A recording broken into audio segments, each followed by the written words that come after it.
Okay, good people, let's talk about keyboard modifiers.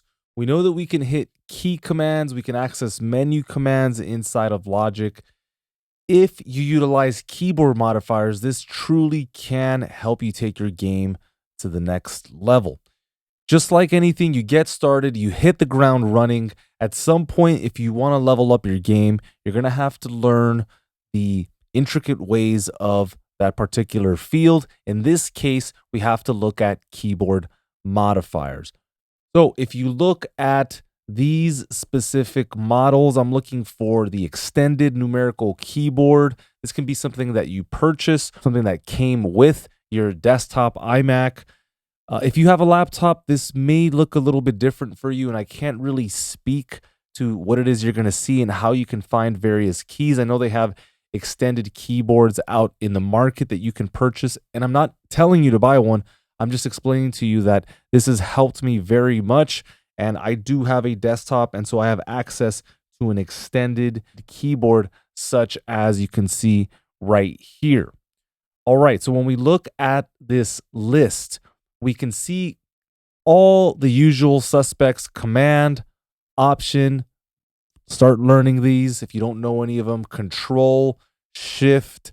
I would say that those four are the most important of the bunch. But as you start to go deeper into the field, you start noticing there's a lot more that you have to learn. Let me give you an example. For delete, you'll notice that there's two symbols, and that's simply because this delete is different than this delete. And so that can be confusing, but I just want to make sure that you know where to look for things as they come up. Return is really important when it comes to returning the playback to the very beginning of the project, and so you'll find yourself using that quite a bit. But then you have enter, and that has a different purpose altogether. And so learn some of these symbols and how they can better your workflow. For Logic users, we use page up, page down. For example, if I'm in the program here and I would like to navigate, let's say up here, I can use those key commands to help me with that. And there's some other purposes. For example, if I select all of these and I hit Command page down, these are now SMPTY locked. If I hit page up, these are now unlocked. Something that we're going to do here so we can further investigate this is open up the key command window. We're going to click inside of the window and we're going to start hitting certain key combinations. For example, let me hit Shift Command S. And now Logic tells me, hey, this keyboard combination pertains to save project as. So I was talking to you earlier about the extended numerical keyboard. If I hit enter, you can see that play is the function for that specific key command, whereas if I hit 0, it's stop. And so some of you may be asking, well, what's the difference between using the extended keyboard play stop, and if I hit period, now you're seeing pause. If I hit spacebar, that's play or stop. And so that's different functionality. Let me show you what I mean. If I hit the spacebar, as expected, it will start. When I hit spacebar, it's going to stop. And then if I hit spacebar again, it will start up again. I'll hit return to go back to position. And bear in mind that return is different than enter, because enter is going to play back. So let's press play. And so you can see that it plays over and over and over again. And that's a unique function simply because let's say I'm trying to mix bass or something like that, and I want to play the part over and over again. Well, that's a really good key command to allow you to play something over and over again without necessarily having to leave that specific space. Okay, so then now if I move into pausing something, that's different because now the playhead has actually stopped, right? So I pause, stop again. And so that relates a lot more to the playback function that we are used to as a whole. 0, as you can see here, is going to stop the playhead, not necessarily pause it. So I'll press enter here. 0 takes me back to the beginning. And then again, I'll press play.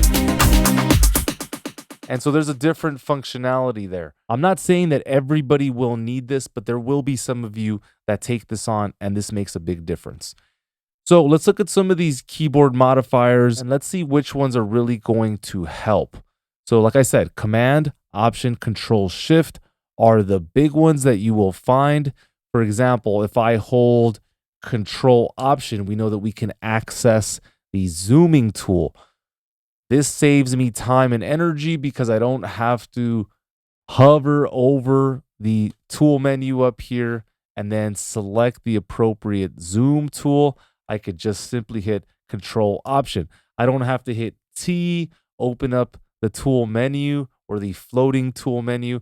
Again, Control Option, and I am home free. I can start creating navigation snapshots.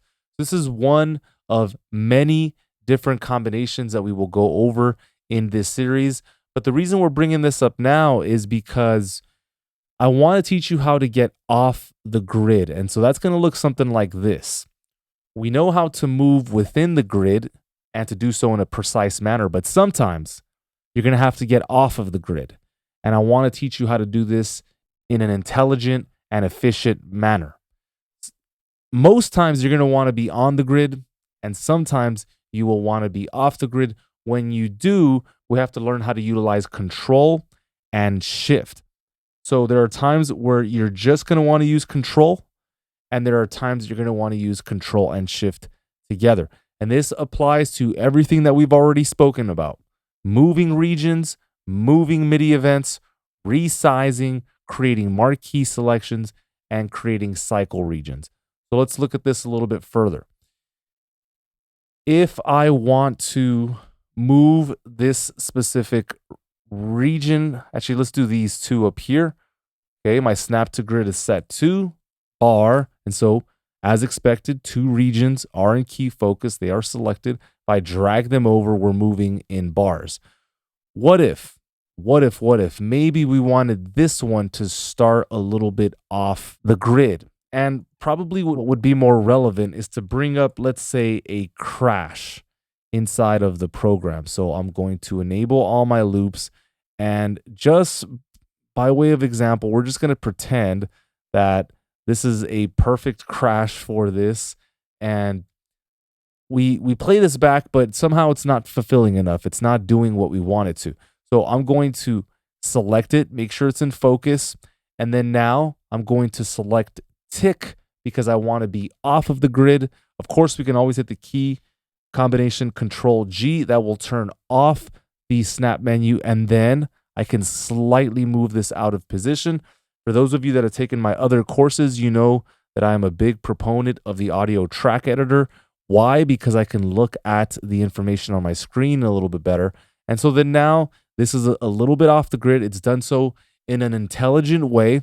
And so this works. This makes sense. I'll hit Control G, and then now I am back into the Logic Pro powered user way. A secondary way of approaching this, we still want to be off the grid, but we just want a faster way of accessing this. So now what we're going to do is click and hold the region, but this time we're going to hold Control.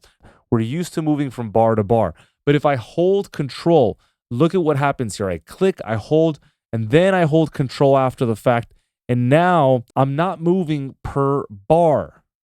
I am moving per divisions. So this basically downgrades my snap to grid selection for me. I was originally in bar. Now I am moving in divisions. Now, why this is really magical is because if I then hit Shift in combination with Control, I am now moving in ticks. And as mentioned previously, 240 ticks is what?